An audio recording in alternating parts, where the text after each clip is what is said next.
అల్లంపూర్ నియోజకవర్గంలో కైవసం చేసుకున్నటువంటి చైర్మన్ వైస్ చైర్మన్ వారిని అభినందించడానికి ఈరోజు కార్యక్రమం పెట్టారు కేటీఆర్. ఈ కార్యక్రమంలో మీరు హాజరయ్యారు. ఏంటి ఆ బీఆర్ఎస్ పార్టీ చెందినటువంటి కౌన్సిలర్లు కావచ్చు, నాయకులు, కార్యకర్తలు, మహిళలు చాలామంది వచ్చిన కదా, మీరు ఏం హామీ ఇచ్చారు? ఎందుకంటే కాంగ్రెస్ పార్టీ అధికారంలో ఉంది, మీరు ప్రతిపక్షంలో ఉన్నారు. అయినా కూడా ఇక్కడికి గెలుచుకొని వాళ్ళ సీట్లు కైవసం చేసుకొని వచ్చారు. కేటీఆర్ గారు ఏం చెప్పారు, మీరేం చెప్పారు మీ కార్యకర్తలకి, ఆ కౌన్సిలర్కి? అంటే వాస్తవంగా ప్రజలందరూ కూడా బీఆర్ఎస్కు సపోర్ట్గా ఉండాలి, బీఆర్ఎస్ఏ రావాలి, కేసీఆర్ గారే మళ్ళీ ఆయన నాయకత్వం అయితేనే ఇవాళ ఈ రాష్ట్రం బాగుపడుతుంది, ఈ రాష్ట్ర ప్రజల అవసరాలకు తగినట్టుగా కేసీఆర్ పరిపాలన చేస్తాడనేది వాళ్ళ ప్రజలందరూ భావిస్తున్నారు. కాబట్టి ఇవాళ మొన్న జరిగినటువంటి మున్సిపల్ ఎన్నికలలో ఎక్కడ చూసినా బీఆర్ఎస్ పార్టీకి సంబంధించి చాలా మంది కూడా గెలుపొందడం జరిగింది. ఆ గెలిచినటువంటి వాళ్ళ పట్ల నమ్మకం ఒకటి, కేసీఆర్ రావాలనేది ఆ తీర్పుల్ని బట్టి మనకు అర్థమైంది. ఎక్కడైతే బీఆర్ఎస్ పార్టీ నాయకులు గెలిచి బీఆర్ఎస్ పార్టీ కైవాసం చేసుకున్నటువంటి మున్సిపాలిటీలు ఉన్నాయో అక్కడ మీరు చూస్తున్నారు ఎంత దారుణంగా మాకు అంటే అక్కడ చైర్మన్ ఎన్నుకోవడానికి సరిపోయినటువంటి సంఖ్య ఉన్నా కూడా వాళ్ళని డిస్టర్బ్ చేసి కాకుండా చేయాలని ఆ కౌన్సిలర్లను కూడా బెదిరించి వాళ్ళ కేసులు పెట్టి అరెస్ట్ చేస్తున్నటువంటి పరిస్థితి మీరు చూస్తూ ఉన్నారు. ఇవాళ చూడండి, ఇది మన బాల్క సుమన్ అక్రమంగా కదా అరెస్ట్ చేసింది. ఆయన చేసింది ఏంటి, మాకు సరిపోనున్నారు, మేము లోపలికి వెళ్తామని అంటే తోపులాడి లోపలికి గెలిచినటువంటి కౌన్సిలర్లను లోపలికి వెళ్ళకుండా చేయడం అనేది జరిగింది. కాబట్టి మొత్తం ఓవరాల్గా చూస్తే మొన్నటి సర్పంచ్ ఎన్నికలు కానీ ఇవాళ మున్సిపల్ ఎన్నికలు కానీ ఇవన్నీ చూసినట్లయితే ఖచ్చితంగా ఇవాళ బీఆర్ఎస్ పార్టీ వెంట ప్రజలు ఉండాలనేది నిర్ణయం ఉన్నది. రేపు రాబో రోజులలో కేసీఆర్ ముఖ్యమంత్రిగా ఉంటేనే ఈ రాష్ట్రం బాగుపడుతుంది, ఈ రాష్ట్రం అభివృద్ధి జరుగుతుంది అనేది ఇవాళ తెలంగాణ ప్రజలు భావిస్తున్నారు అనేది ఇవాళ జగమెరిగిన సత్యం. కాబట్టి ఇది చూసి ఇవాళ కాంగ్రెస్ పార్టీ జీర్ణించుకుంటలేదు. అంటే ఇప్పుడు చూసినట్లయితే ఖమ్మం జిల్లా వెలగపట్ల గ్రామంలో భూదాన్ బోర్డుకి సంబంధించినటువంటి భూమి, అందులో 62 ఎకరాలు, 33 ఎకరాలు, 32 ఎకరాలు ఇవి అక్రమాలకు గురైందని చెప్పేసి ఒక బాధనని కాంగ్రెస్ పార్టీ సర్కారు, కాంగ్రెస్ సీఎం రేవంత్ రెడ్డి వాళ్ళు చెప్తున్నట్టు ఇది అక్రమ కట్టడాలను కూల్చామని వారంటున్నారు. ప్రతిపక్షంలో ఉన్న వాళ్ళేమో మీరు అండగా నిలబడతామని హామీలు ఇస్తున్నారు. ఏంటి అక్కడ వాస్తవానికి జరిగింది? వాళ్ళు 20 ఏళ్ళు, 30 ఏళ్ళు, 40 ఏళ్ళ నుంచి వాళ్ళు ఆ ప్లేస్లలో ఉంటున్నారు, ఇల్లు కట్టుకొని ఉన్నారు, వాళ్ళకి పట్టాలు ఉన్నాయి, వాళ్ళు పట్టా పేపర్లే చూపిస్తున్నారు, పట్టా కాగితాలే చూపిస్తున్నారు. అవన్నీ ఉండగా నువ్వు ఏ ఆధారాలు లేకుండా అది ప్రభుత్వం అది కబ్జాలో ఉన్నారు కాబట్టి ఇల్లు ఇక్కడ కట్టడానికి లేదు, మీరు ఇక్కడ నుంచి వెళ్ళిపోవాలని ముందు నోటీసులు ఇవ్వాలి, చెప్పాలి. మరి ఇక్కడ నుంచి తీస్తే వాళ్ళకి ఆల్టర్నేటివ్ ఎక్కడ ఇస్తావు అనేది కూడా చెప్పాలి. వాళ్ళు రూపాయి జమ చేసుకొని కాయ కష్టం చేసుకొని ఓ పూట తిని ఓ పూట తినక కదా పైసలు జమ చేసుకొని లోన్లు తీసుకొని ఇల్లులు కట్టుకున్నారు. ఆ కట్టుకున్న ఇల్లుల్ని కూడా కూల్చేసేటువంటి పరిస్థితి ఏదైతే ఉందో అది ఇవాళ ఆ ఇల్లు కట్టడానికి పడ్డ బాధ ఏందో ఇవాళ మాకు తెలుసు. మేము కష్టపడి వచ్చినటువంటి వాళ్ళం.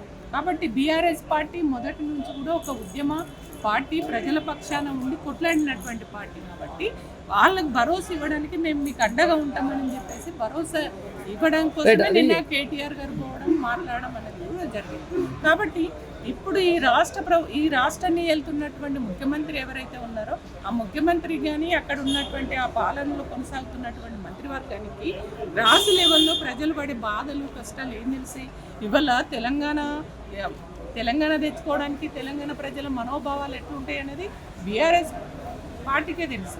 ఇవాళ బీఆర్ఎస్ తెలంగాణ కోసం పుట్టిన పార్టీ కాబట్టి ప్రజల బాగోగులు కోరుకునేటువంటి పార్టీ బీఆర్ఎస్. కాబట్టి ఇవాళ బీఆర్ఎస్ పార్టీకి దగ్గర అయినటువంటి పరిస్థితి మనం చూస్తాం.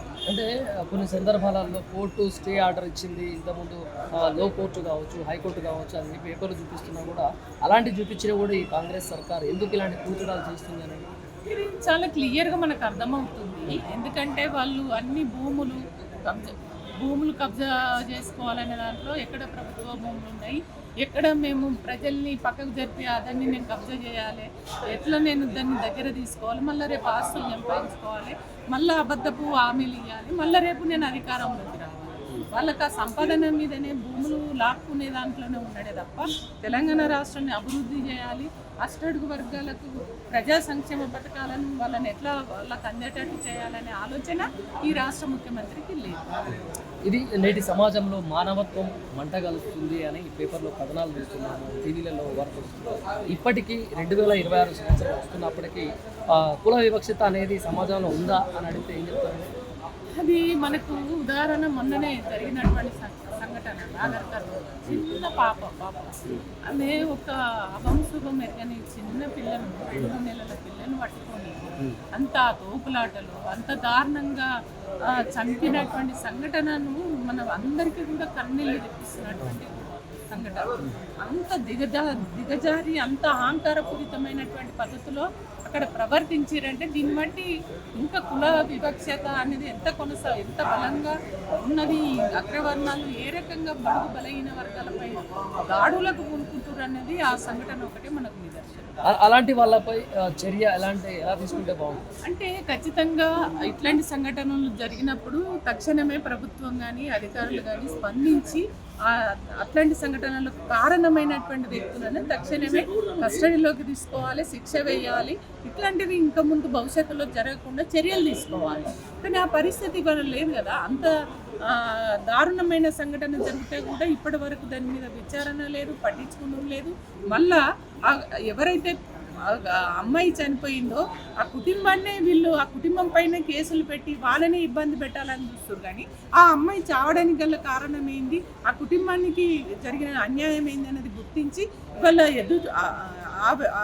అసలు దోషులను నేరస్తులను అరెస్ట్ చేయకుండా కేసులు పెట్టకుండా వాళ్ళని కాపాడేటువంటి ప్రయత్నం ఈ ప్రభుత్వం చేస్తున్నారు. కాబట్టి దాన్ని మనం ఎండగట్టవలసినటువంటి అయితే అవసరం ఉంది. ప్రభుత్వము నేరాలను అరికట్టాలి, కానీ నేరాలు చేసిన దోషులను కాపాడే ప్రయత్నం చేయాలనేది ఈ సందర్భంగా. అంటే ప్రభుత్వమైన పోలీసు రక్షణ శాఖ అయినా కూడా ప్రజల సంక్షేమం కోసం ఆలోచించాలి. కానీ ప్రభుత్వం తీసుకునే తీరు, వ్యవహారం, వైఖరి, పోలీసుల వైఖరి కూడా ఎందుకు ఇలాంటి చేతులు మారుతున్నాయి అంటే ఎందుకు వాళ్ళ ప్రవర్తన వైఖరి మారుతుంది అని అడిగితే ఏం చెప్తారు? అంటే ఇవాళ ఇంతకుముందు గతంలో కొంత మానవత్వం అనేది ఉండేది. పోలీసులకు కానీ అధికారులు కానీ వాళ్ళ పనులు వాళ్ళు చట్ట ప్రకారం చేసుకున్నారు. కానీ ఇవాళ రేవంత్ రెడ్డి అధికారంలోకి వచ్చినాక ఆయన డైరెక్షన్లో ఆయన ఏది కూసోమంటే కూర్చుంటారు, లేవమంటే లేస్తున్నారు. అక్కడ తప్పొప్పులు ఎట్లా జరిగింది, దాన్ని ఎట్లా అరికట్టాలనేది వీళ్ళ ప్రయత్నం కాకుండా అక్కడ చాలా క్లియర్గా ఈ అధికార పార్టీ డైరెక్షన్లో నడుస్తున్నారు. అక్కడ ఉన్నటువంటి వాళ్ళు వాళ్ళ కమ్యూనిటీకి సంబంధించినటువంటి వ్యక్తులు కాబట్టి వాళ్ళను కాపాడాలనేదే చూస్తున్నాడే తప్ప ఒక పసిపిల్ల చనిపోయింది, మరి వాళ్ళకు అన్యాయం జరిగింది, దానికి కారణమైన వ్యక్తిని మేము కస్టడీలోకి తీసుకోవాలి, ఆ కుటుంబానికి న్యాయం చేయాలి, నష్టపోయినటువంటి కుటుంబానికి న్యాయం చేయాలి అనే ఆలోచన రేవంత్ రెడ్డికి లేదు. అంటే ప్రజలనే ఇబ్బంది పెడుతున్నారు అన్న వార్త తెలుసుకున్న తర్వాత కొంతమంది సోదర జర్నలిస్టులు రఘు, సంతోష్, నగేష్ ఇలా కొంతమంది జర్నలిస్టులు అక్కడికి వెళ్ళినప్పుడు దాసరి శ్రీను ఈ జర్నలిస్టులు అందరూ కూడా అక్కడ ఏంది సమస్య తెలుసుకున్నాము, ఏం జరుగుతుంది అనేది ఒక విధి నిర్వహణలో భాగంగా జర్నలిస్టులు అక్కడికి వెళ్దాం అనుకున్నప్పుడు వారిని మధ్యంతరంగానే అరెస్ట్ చేసినప్పుడు పరిస్థితి. ఎందుకు ఇలాంటి అరెస్టులు? జర్నలిస్టులకి వెళ్ళే హక్కు ఉంటుందా, లేకపోతే జర్నలిస్టులకి ప్రశ్నించే హక్కు లేదా, మనం ప్రజాస్వామ్యంలో బతుకుతున్నామా లేదా అని అడిగితే మీరేం చెప్తారు? ఇది మనం అందరం కూడా ప్రజాస్వామ్యంలో జీవిస్తున్నామని భావిస్తున్నాం. ఈ ప్రజాస్వామ్య దేశంలో జర్నలిస్టులు అనే వాళ్ళు ఎక్కడ ఏ ఇన్సిడెంట్ జరిగినా అక్కడికి పోయి ఆ విషయం ఏంటి అనేది తెలుసుకొని దానిపైన ఆ విషయాన్ని పబ్లిక్ చేరవేసే వాళ్ళు జర్నలిస్టులు. ఉన్న వాస్తవాలు ఏంటి, అక్కడ ఏం జరిగింది ఏంటి అనేది సమాజానికి తెలియజేసి ఆ జర్నలిస్టులకే స్వేచ్ఛ లేకపోతే ఆ జర్నలిస్టులే నువ్వు అక్కడ జరిగిన ఏది జరిగిన సంఘటన ప్లేస్కి పోతామంటే నువ్వు పోనీయకుండా అడ్డుకున్నావంటే మరి నువ్వు నిజాన్ని దాయాలని ప్రయత్నం చేస్తున్నట్టే కదా. అబద్ధాలను దాసాల అంటే అక్కడ జరిగినటువంటి అబద్ధాలను ప్రజలకు తెలియజేయడం కోసమే కదా. అంటే తప్పు చేసిన వ్యక్తిని కాపాడడంలో భాగంగానే జర్నలిస్టులను కూడా అక్కడి దాకా పోకుండా అడ్డుకొని ఆ రకంగా వీళ్ళని కూడా అరెస్ట్ చేయాలనేటువంటి ఒక ప్రయత్నం చేసిరనేది నా అభిప్రాయం. అంటే ఒక మర్యాద ఇవ్వకుండా అంటే పోలీసులు అక్కడ అత్యుచ్చాన్ని ప్రదర్శించి వీడియోలలో రఘుని కింద గుంజుకొని అంటే 2-3 కలిసి లేపుకొని గూడలు బట్టి గుంజుకుంటూ పోతే కింద పడేసి తీసుకొని ఎంత అమానుషంగా తీసుకుపోతుందంటే ఎందుకు ఇట్లా పోలీసులు ప్రభుత్వానికి తొత్తుల్లా పనిచేస్తున్నారు అని. ప్రజాస్వామ్యాన్ని కూని చేయడమే ఈ ప్రభుత్వం యొక్క ఉద్దేశం, అంతే తప్ప ఇంకొకటే. వాళ్ళకు జర్నలిస్టులు అంటే న్యాయం కోసం అడిగే వాళ్ళు, ప్రశ్నించే తప్పు అంటే చేసిన ప్రశ్నిస్తే అరెస్ట్ చేస్తారా? అదే జరుగుతుంది కదా ఈ ప్రభుత్వంలో. ప్రశ్నిస్తే అరెస్టులు చేయడం, ప్రశ్నిస్తే కేసులు పెట్టడం, ప్రశ్నిస్తే జైల్లోకి పంపించడం, ప్రశ్నించే వాళ్ళే లేకుండా చేయాలన్నది ఈ ప్రభుత్వం యొక్క లక్ష్యం.